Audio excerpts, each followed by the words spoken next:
الحمد لله رب العالمين والعاقبة للمتقين والصلاة والسلام على سيد الأنبياء والمرسلين وعلى آله وأصحابه الطيبين الطاهرين أما بعد فأعوذ بالله من الشيطان الرجيم بسم الله الرحمن الرحيم والفجر وليال عشر صدق الله العظيم الصلاة والسلام عليك يا رسول الله الصلاة والسلام عليك يا حبيب الله الصلاة والسلام عليك يا نبي الله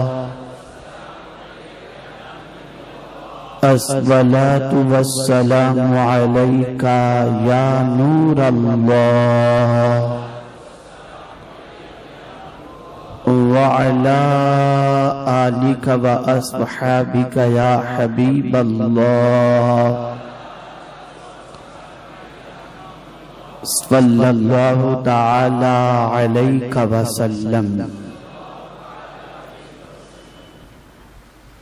میرے پیارے آقا صلی اللہ تعالی علیہ وسلم کے پیارے دیوانوں، کامیابی کے 3 اصول آپ سماعت فرما چکے،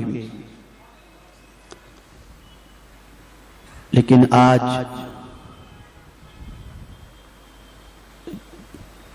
کامیابی کے 4تھے اصول سے متعلق کچھ بات پیش کرنے کی بجائے اعلان کے مطابق، چونکہ ماہ ذی الحجہ قریب تر ہے تو عشرہ ذی الحجہ کی فضیلت بیان کرنے کی سعادت حاصل کروں گا. اللہ رب العزت جل جلالہ مجھے حق کہنے اور آپ سب کو حق سننے کی توفیق عطا فرمائے. کریم کا کرم بے حساب کیا کہنا کہ اس نے ہمیں مقدس دن اور مقدس راتیں عطا فرما کر ہمارے نام اعمال کو نیکیوں سے بھرنے کا ہمیں موقع عطا فرمایا اور دامن پر لگے ہوئے گناہوں کے دھبوں کو مٹانے کا بھی موقع عطا فرمایا. جس طریقے سے ایک مسلمان کے لیے نماز، روزہ، حج و زکوٰۃ ان چیزوں کے مسائل، ان عبادات سے متعلق ضروری مسائل سیکھنا ضروری ہے، ویسے ہی ایک مسلمان کو یہ بھی معلوم ہونا چاہیے کہ اسلامی 12 مہینوں میں کون سے دن، کون سی راتیں افضل و اعلیٰ ہیں، تاکہ بندہ ان دنوں رات کے اندر اللہ کی عبادت کر کے اللہ رب العزت جل جلالہ کی خوشنودی حاصل کر سکے. میرے پیارے آقا صلی اللہ تعالی علیہ وسلم کے پیارے دیوانوں،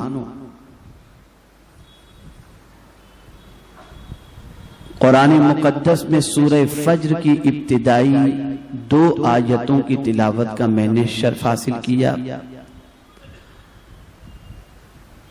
اللہ رب العزت جل جلالہ ارشاد فرماتا ہے والفجر، صبح کی قسم، ولیالین عشر، 10 راتوں کی قسم.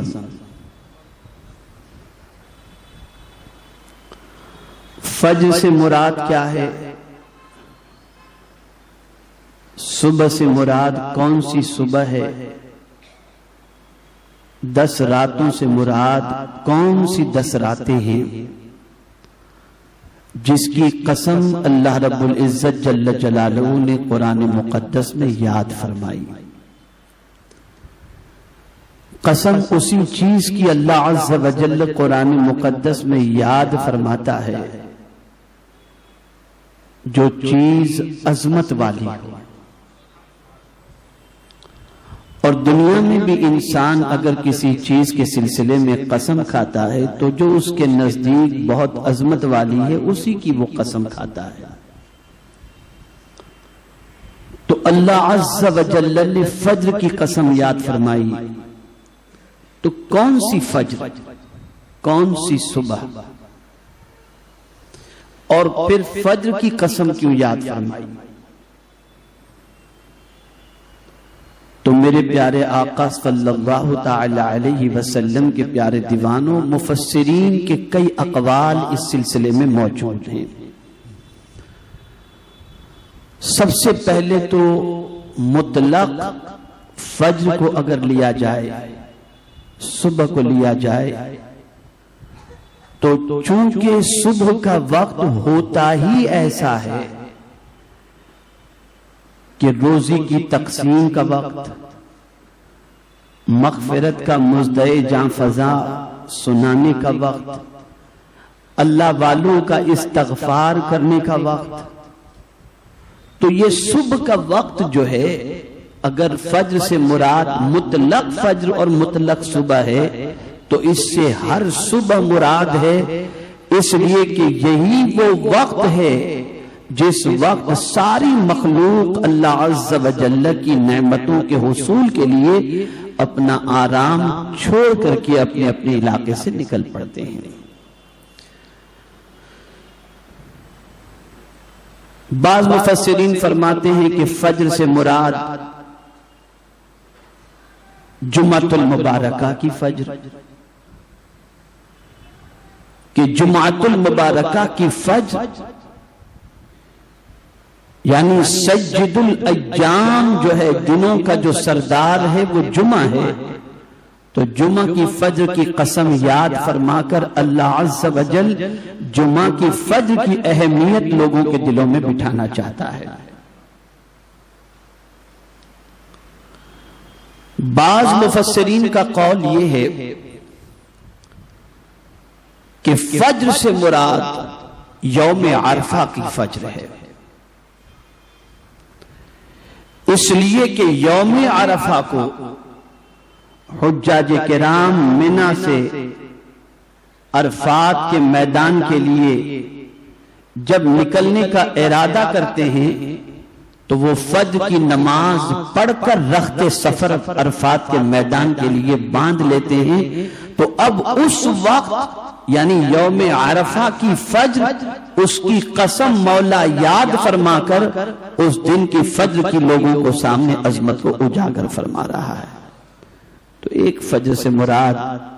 یوم عرفہ کی بھی فجر ہے. ایک فجر سے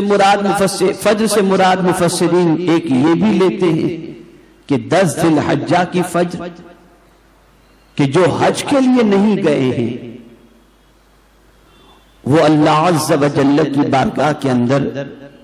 10 ذی الحجہ کو جب فجر کی نماز پڑھ کر عیدگاہ کی طرف یا جامع مسجد کی طرف یا مسجد کی طرف جب نکلتے ہیں تو اللہ کی بڑائی بیان کرتے ہوئے نکلتے ہیں. تو اس سے مراد 10 ذی الحجہ کی بھی فجر مراد لی جا سکتی ہے. میرے پیارے آقا صلی اللہ تعالی علیہ وسلم کے پیارے دیوانوں، عشاق بھی عجیب عجیب معنی مراد لے لیتے ہیں. فجر کے معنی بہنا بھی ہوتا ہے اور انفجار کے معنی پھٹنا بھی ہوتا ہے. تو بعض مفسرین نے فرمایا کہ حضور صلی اللہ علیہ وسلم کی انگلی مبارک سے، انگشتان مبارک سے جو پانی کا چشمہ جاری ہوا اور جو انگلی پھٹی اور اس سے جو پانی بہنا شروع ہوا، پھٹی تو نہیں لیکن انگلی سے جو پانی کے چشمے نکلے، یہاں فجر سے مراد حضور کے دست کرم سے انگشت مبارک سے بہنے والے اس پانی کی قسم یاد کی جا رہی ہے، اس سے مراد وہ فجر۔ تو میرے پیارے آقا صلی اللہ علیہ وسلم کے پیارے دیوانوں، یہاں یہ بات سمجھ میں آئی کہ فجر کا وقت یہ معمولی نہیں ہے، بلکہ اللہ عز و جل کے نزدیک اس کا بہت اونچا مقام ہے، بہت عرف و اعلی مقام ہے۔ اسی لیے روزی تقسیم کرنے والے فرشتے بھی جب کسی انسان کی روزی لے کر اس کے یہاں پہنچتے ہیں تو وہ فجر ہی کے وقت پہنچتے ہیں، اور بندہ اگر فجر کی نماز ادا کرتا ہے اور روزی کے لیے نکلتا ہے تو اللہ عز و جل کے معصوم فرشتے اسے اس کے حصے کی روزی عطا فرما دیتے ہیں۔ اور میرے پیارے آقا صلی اللہ تعالی علیہ وسلم کے پیارے دیوانوں، اسی لیے فرمایا گیا کہ جو شخص فجر کی نماز پڑھ کر کے گھر سے نکلا وہ اسلام کا عالم لے کر کے نکلا، اور جو شخص فجر کی نماز پڑھے بغیر قضا کر کے، یا فجر کی نماز اس نے قضا کی اور پھر گھر سے نکلا، وہ شیطان کا جھنڈا لے کر کے نکلا ہے۔ تو فجر کا مقام، فجر کے وقت کا مقام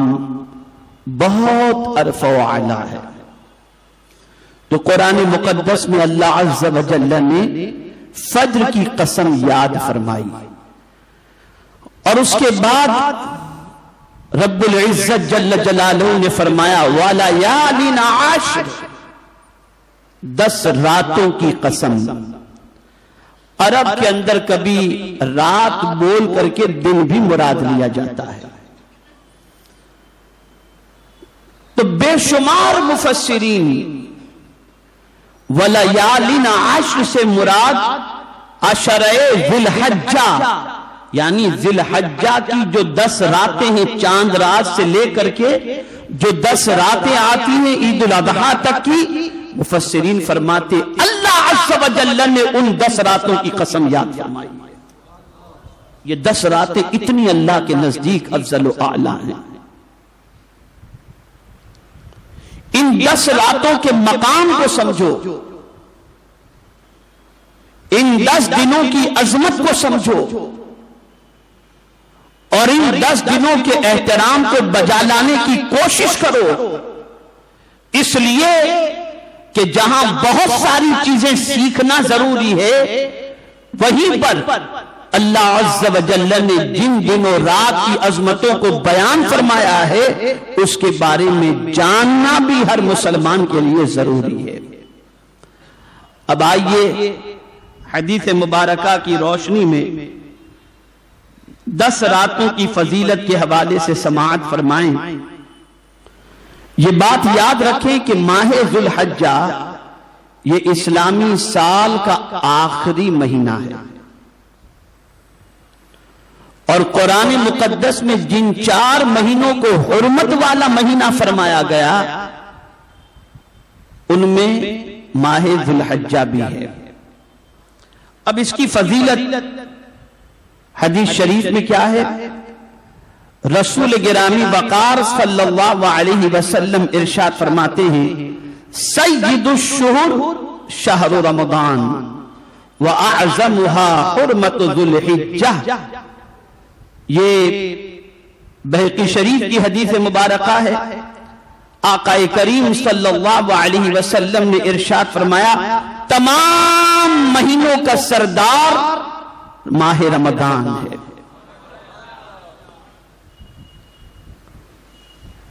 تمام مہینوں کا سردار ماہ رمضان ہے، اور ذو الحجہ عزت اور احترام کے اعتبار سے سب سے عظیم ہے۔ میرے پیارے آقا صلی اللہ تعالی علیہ وسلم کے پیارے دیوانوں، آقا کریم صلی اللہ تعالی علیہ وسلم نے ماہ ذی الحجہ کی 10 راتوں اور 10 دن کی فضیلت میں بڑی پیاری بات ارشاد فرمائی ہے۔ رسول گرامی وقار صلی اللہ تعالی علیہ وسلم سے سوال پوچھا گیا کہ یا رسول اللہ صلی اللہ تعالی علیہ وسلم، کسی عمل کو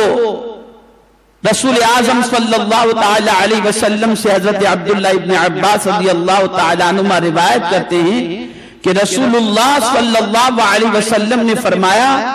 دوسرے دنوں کے مقابلے میں ان 10 دنوں میں نیک عمل کرنا اللہ کو زیادہ محبوب ہے۔ صحابہ نے عرض کیا یا رسول اللہ صلی اللہ علیہ وسلم، اللہ کی راہ میں جہاد کرنا بھی اس سے افضل نہیں؟ تو تاجدار کائنات صلی اللہ علیہ وسلم نے فرمایا نہیں، مگر وہ شخص کہ جان اور مال لے کر اللہ کی راہ میں نکلا پھر کسی چیز کے ساتھ نہ پلٹا، یعنی ایک بندہ میدان جنگ میں گیا اور جانے کے جو کچھ لے کر کے گیا تھا وہ ساری چیزیں یہاں تک کہ اپنی جان بھی قربان کر دی، تو جان قربان کرنے کے عوض کے اندر وہ جان قربان کرنا افضل ہے۔ لیکن اگر کوئی گیا اور اپنی جان کے ساتھ واپس لوٹا تو اس کی اس قربانی سے بھی افضل اللہ عز و جل نے 10 دنوں کی عبادت کو رکھا ہے۔ یہ ماہ ذی الحجہ کے 10 دنوں کی فضیلت ہے۔ میرے پیارے آقا صلی اللہ تعالی علیہ وسلم کے پیارے دیوانوں، یہ معمولی دن نہیں، ان دنوں کا مقام بہت عرف و اعلیٰ ہے۔ رسول گرامی وقار صلی اللہ تعالی علیہ وسلم نے ان 10 دنوں کے اندر خاص طور پر جن چیزوں کے حوالے سے ذکر فرمایا ہے اس کے حوالے سے آپ ذہن نشی فرما لیں۔ فرمایا گیا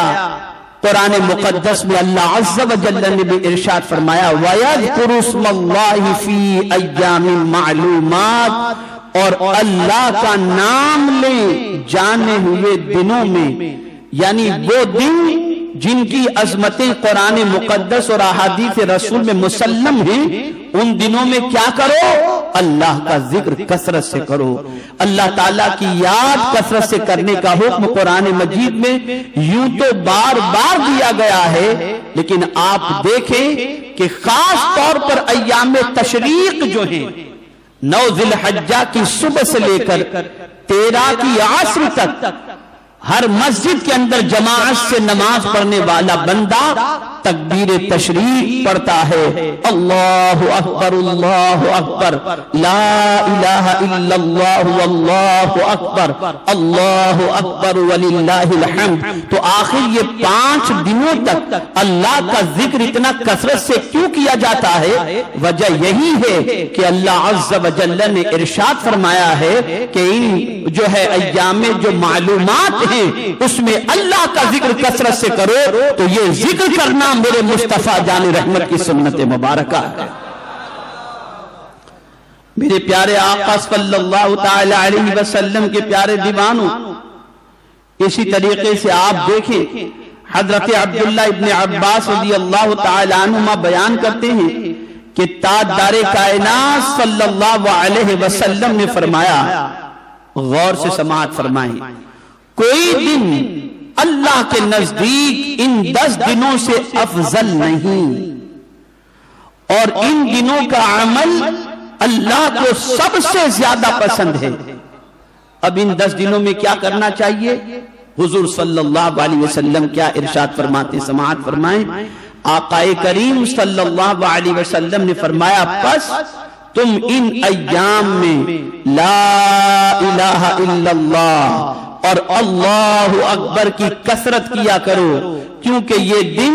تحلیل، تکبیر اور اللہ کے ذکر کے ہیں۔ اگر کوئی ان دنوں میں سے کسی دن کا روزہ رکھے تو وہ 1 سال کے روزوں کے برابر ہوگا، اور ان ایام میں کیے ہوئے عمل کا ثواب 700 گنا تک ہوگا۔ ان دنوں میں اگر کوئی ایک عمل کرتا ہے تو اس کا ثواب کہاں تک ہوگا؟ 700 گنا تک ہوگا۔ میرے پیارے آقا صلی اللہ تعالی علیہ وسلم کے پیارے دیوانوں، اب رسول گرامی وقار صلی اللہ تعالی علیہ وسلم کے اور ارشادات سماعت فرمائیں۔ حضرت عبداللہ ابن عمر رضی اللہ تعالی عنہما نے بھی تاجدار کائنات صلی اللہ علیہ وسلم سے اس مضمون کی حدیث روایت کی ہے۔ اس کے الفاظ کا ترجمہ سماعت فرمائیں۔ آقا کریم صلی اللہ علیہ وسلم نے ارشاد فرمایا، اللہ کے نزدیک ان 10 دنوں کا عمل سب سے زیادہ عظیم اور پیارا ہوتا ہے، پس تم ان ایام میں الحمدللہ، لا الہ الا اللہ واللہ اکبر، سبحان اللہ کثرت سے پڑھا کرو۔ میرے پیارے آقا صلی اللہ علیہ وسلم کے پیارے دیوانوں، یہاں سے یہ بات واضح ہو گئی کہ ماہ ذو الحجہ کی رات، ماہ ذو الحجہ کا چاند دیکھنے کے بعد کمر کس لینا چاہیے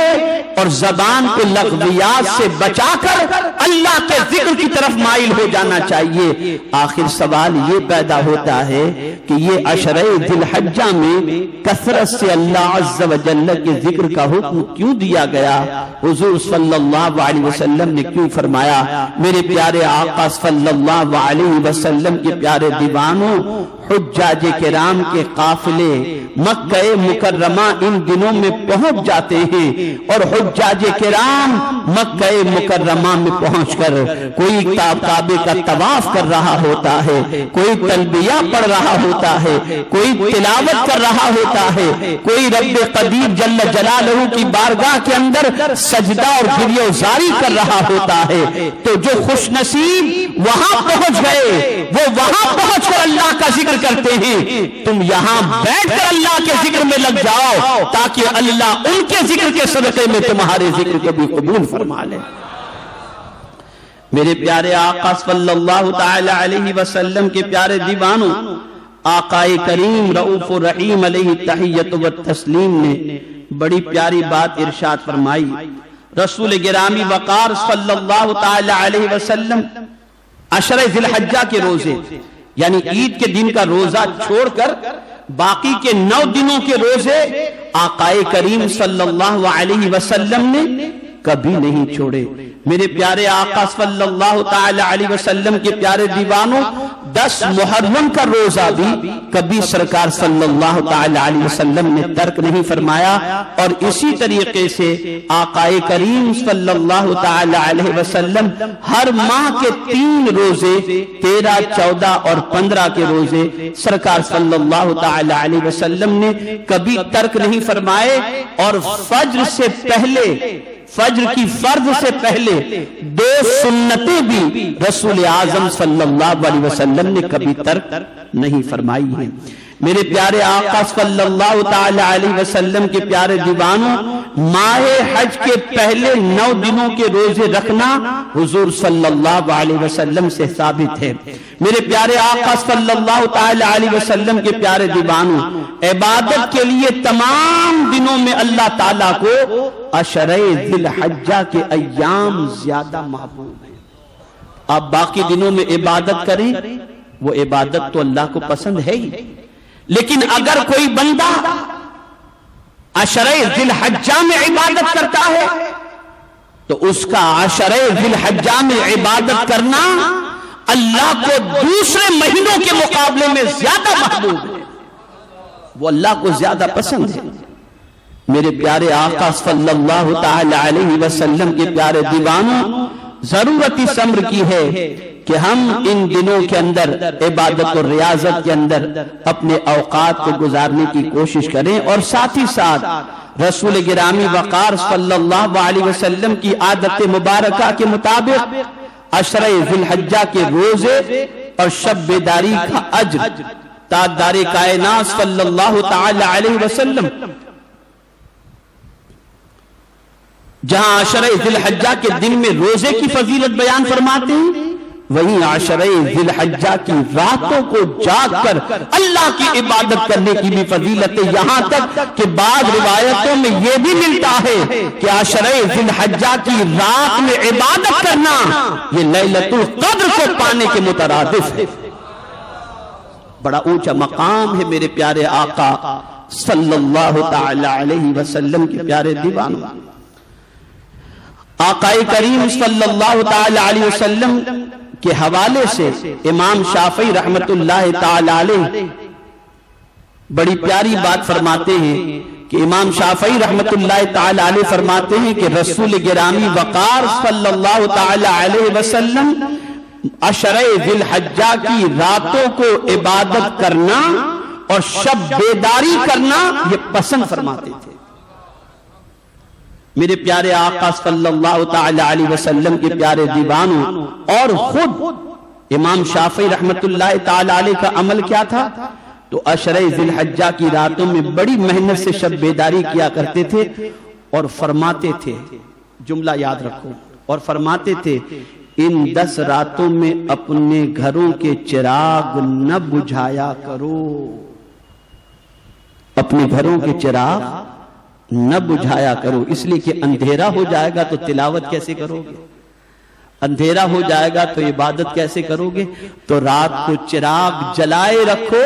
تاکہ چراغ روشن ہو تو نیند نہ آئے، اور جب نیند نہیں آئے گی تم اللہ کی عبادت کرو گے، تلاوت کرو گے، اور یہ کرو گے تو اللہ عز و جل تمہاری جائز تمناؤں کو پوری فرما دے گا، اور اللہ کے نزدیک ان مقدس راتوں کی جو اہمیت ہے اس اہمیت کو پانے کا صلہ اللہ عز و جل دونوں جہاں میں عطا فرمائے گا۔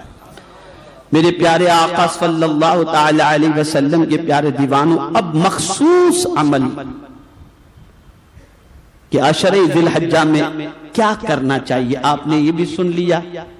کہ لا الہ الا اللہ، اللہ اکبر، سبحان اللہ، الحمدللہ، اس کی کثرت کرنا چاہیے، تلاوت قرآن مقدس کرنا چاہیے، روزے رکھنا چاہیے۔ اب حضرت ابو دردہ رضی اللہ تعالیٰ عنہ فرماتے ہیں کہ تم پر لازم ہے کہ عشرہ ذی الحجہ کے روزے رکھو اور ان دنوں میں دعا، استغفار اور صدقہ زیادہ کیا کرو، صدقہ زیادہ کیا کرو، دعائیں زیادہ کیا کرو، استغفار زیادہ کیا کرو۔ اب ان تینوں کے حوالے سے میں تھوڑا سا بتا دوں۔ دعا، آقا کریم صلی اللہ علیہ وسلم نے ارشاد فرمایا الدعاء مخ العبادہ، دعا عبادت کا مغز ہے۔ ہمارے بہت سارے ساتھی، بڑی معذرت کے ساتھ عرض کروں گا، نماز میں بھی سستی اور دعا میں بھی سستی، اور دعا کرتے ہیں تو اس طریقے سے کرتے ہیں کہ بس لاپرواہی سے، بس کوئی خاص توجہ نہیں ہوتی۔ اور بعض جگہوں کا تو عالم یہ ہے کہ ان کے یہاں دعا نام کی چیز ہی نہیں، ادھر سلام پھیرے ادھر بھاگ گئے۔ بعض مسجدوں میں آپ دیکھیں گے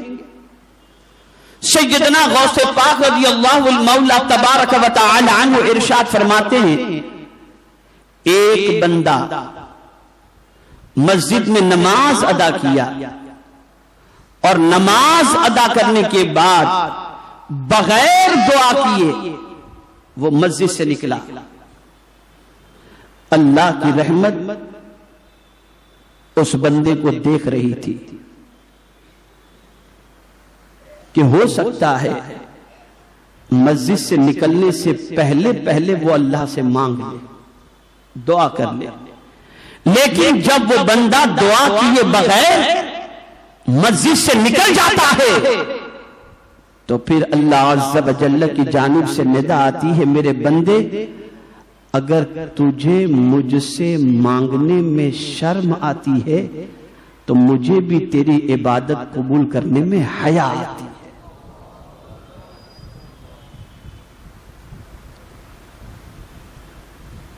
دعا کو آپ کیا سمجھتے ہیں؟ الدعاء صلاح المؤمن، دعا مومن کا ہتھیار ہے، دعا تقدیر کو بدل دیتی ہے،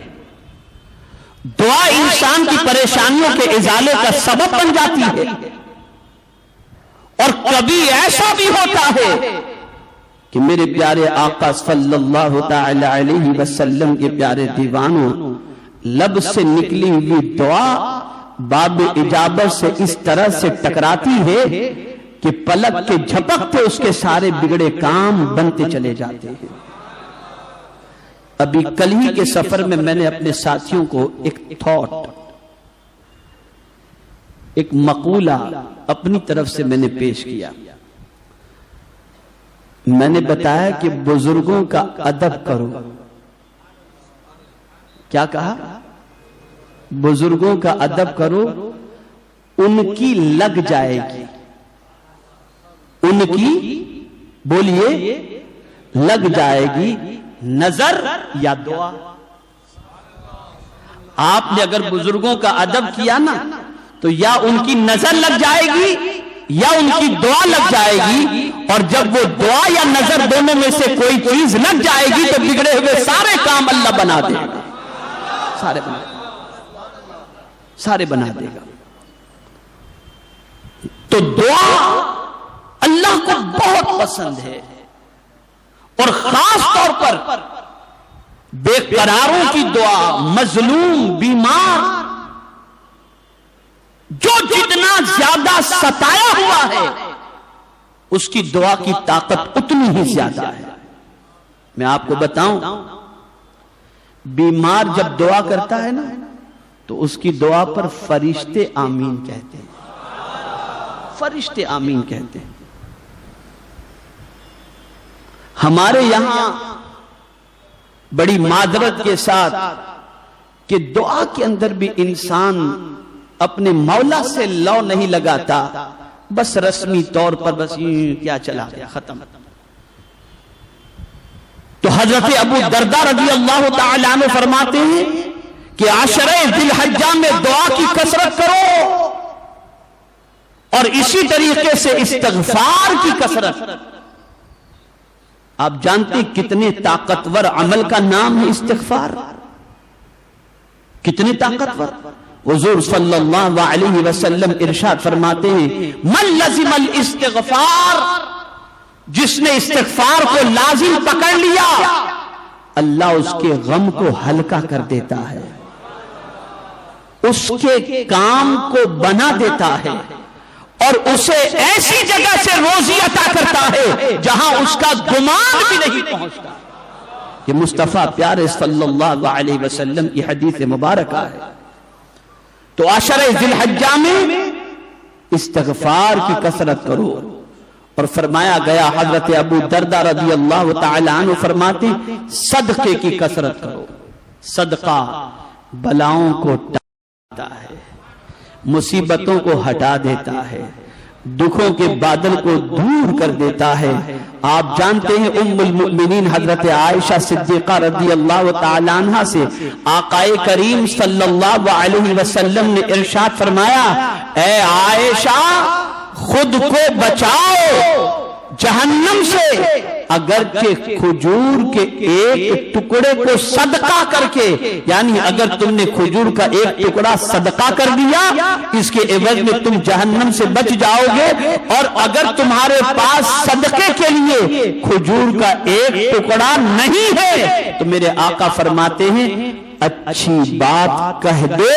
کہ اچھی بات کے عوض کے اندر بھی اللہ عز و جل جہنم سے بچا دے گا۔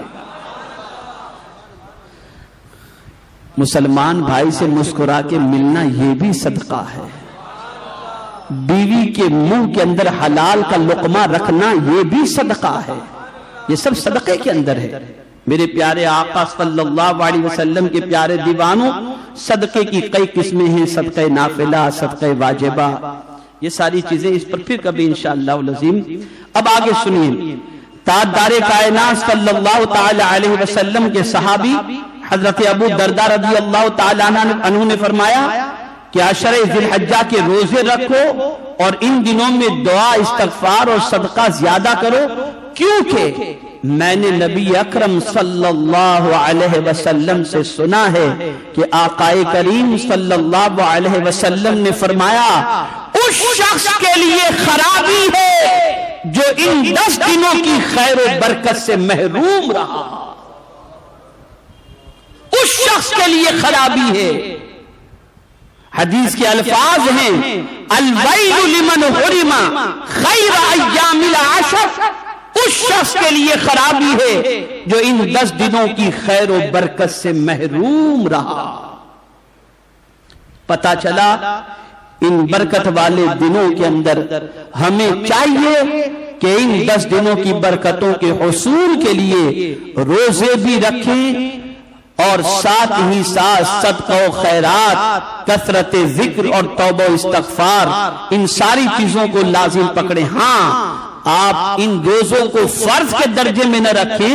جس کو ثواب کمانا ہے وہ رکھے، نہ رکھنے پر کوئی اسے سزا نہیں ہوگی، یہ باعث فضیلت ہے. اللہ طاقت دے تو ضرور ان روزوں کو رکھنے کی کوشش کرنی چاہیے. اب آخری بات شیخ عبدالحق محدث دہلوی رحمت اللہ تعالی علیہ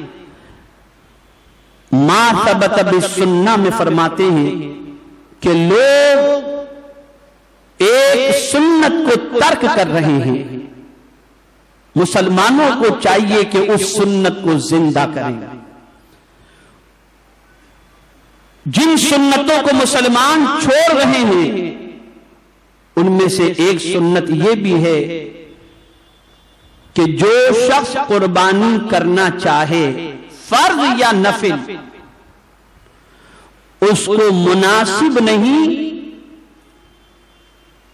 کہ بال کٹوائے یا منڈوائے اور ناخن کاٹے جب تک قربانی نہ کر لے. یعنی چاند رات سے اس کے لیے ضروری ہے کہ وہ شخص نہ بال کٹوائے اور نہ منڈوائے اور نہ ناخن کاٹے جب تک کہ وہ قربانی نہ کر لے. اس لیے کہ امام مسلم نے حضرت ام سلمہ رضی اللہ تعالی عنہا سے روایت کی ہے کہ رسول اعظم صلی اللہ علیہ وسلم نے فرمایا جب عشرہ ذی الحجہ آئے اور تم میں سے کوئی قربانی کا ارادہ کرے تو اپنے بالوں اور بدن سے کچھ نہ کاٹے.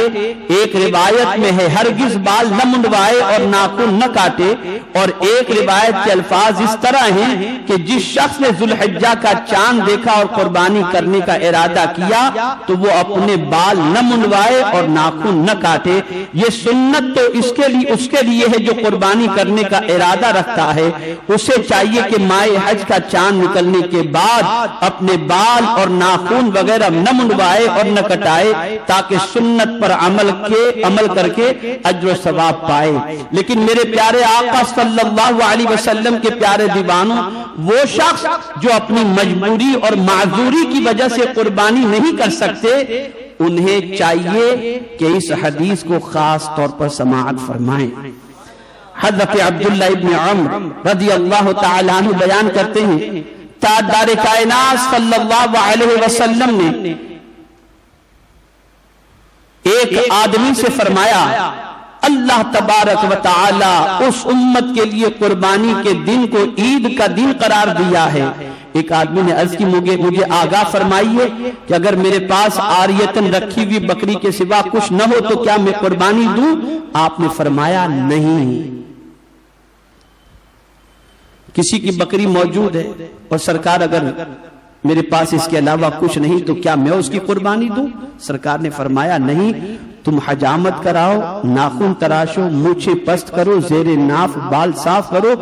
یہی تمہاری پوری قربانی ہے. یعنی جو قربانی نہیں کر سکتا، معذور ہے، اسے بھی چاہیے کہ عشرہ ذی الحجہ کا چاند جیسے ہی نظر آئے تو وہ نہ اپنے ناخن کٹائے نہ بال کٹائے، اور جیسے ہی قربانی شہر کے اندر ہو جائے تو اس کو چاہیے کہ وہ اپنے ناخن بال وغیرہ کٹائے کہ اس کے عوض کے اندر بھی اللہ عز و جل اسے قربانی کا ثواب عطا فرما دے گا.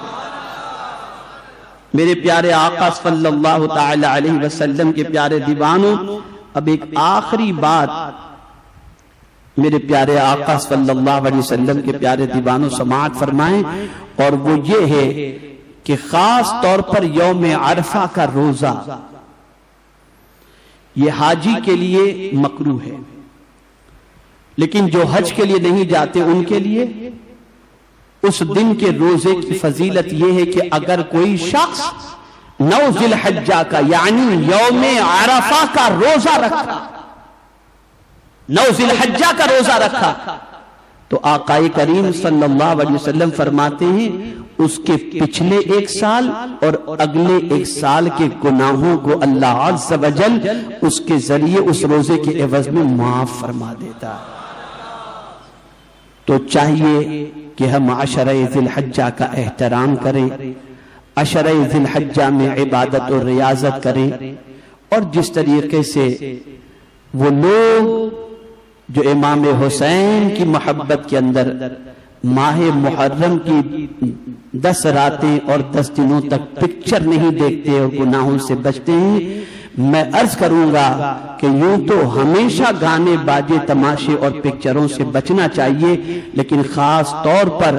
عشرہ ذی الحجہ کا احترام کریں کہ یہ دن و رات معمولی نہیں، بہت برکت والے ایام اور برکت والی راتیں ہیں۔ ان راتوں اور دنوں میں دعا کرنے والے کی دعائیں اللہ قبول فرماتا ہے، استغفار کرنے والے کے استغفار کو اللہ قبول فرماتا ہے، اور پروردگار جل جلالہ ان 10 دنوں رات کے اندر جو دعائیں کی جائیں ان دعاؤں کو بھی اللہ عز و جل قبول فرماتا ہے۔ اس حدیث کو یاد رکھیں کہ خرابی ہے اس شخص کے لیے جس نے عشرہ ذی الحجہ کے اندر خیر و برکت حاصل نہیں کی، یہ حضور کا فرمان ہے۔ اب اگر خرابی سے بچنا ہے تو ان 10 دنوں کے اندر خیر کے کام کرو، نیکی کے کام کرو، بھلائی کے کام کرو، اور اللہ عز و جل کی بارگاہ کے اندر صدق دل سے توبہ استغفار کرو۔ اللہ رب العزت جل جلالہ آقا کریم رؤوف و رحیم علیہ التحیۃ والتسلیم کے صدقہ و توفیل ہم سب کو عشرہ ذی الحجہ کی برکتوں سے مالا مال فرمائے، ان کی عظمت و احترام کی توفیق نصیب فرمائے، اور پروردگار جل جلالہ عشرہ ذی الحجہ کو عشرہ ذی الحجہ میں راتیں زندہ رکھنے کی توفیق نصیب فرمائے اور دنوں کو سجدہ کرنے کی توفیق نصیب فرمائے۔ میرے پیارے آقا صلی اللہ علیہ وسلم کے پیارے دیوانوں، آئندہ اجتماع میں انشاءاللہ قربانی کی اہمیت اور قربانی کے ضروری مسائل آپ کے گوش گزار کیے جائیں گے، تو آپ سے گزارش ہے کہ دوست احباب اور متعلقین کے ساتھ آپ آئندہ اجتماع میں بھی ضرور تشریف لائیں۔ انشاءاللہ ایمان افروز گفتگو ہوگی اور مسائل سے آپ کو واقفیت بھی کرائی جائے گی۔ اللہ مجھے آپ کو سب کو توفیق نصیب فرمائے۔ وما علینا الا البلاغ المبین۔ السلام علیکم ورحمۃ اللہ وبرکاتہ۔ رسالت کے پروانوں، ہر سنیچر کو بعد نماز عشاء سنی دعوت اسلامی کے عالمی مرکز اسماعیل حبیب مسجد میں سنی اجتماع ہوتا ہے، تو آپ حضرات پابندی کے ساتھ اس میں شرکت فرمائیں۔ سنی دعوت اسلامی کی website sunni dawat islami.net پر وزٹ کریں اور بہت ساری دینی معلومات حاصل کریں۔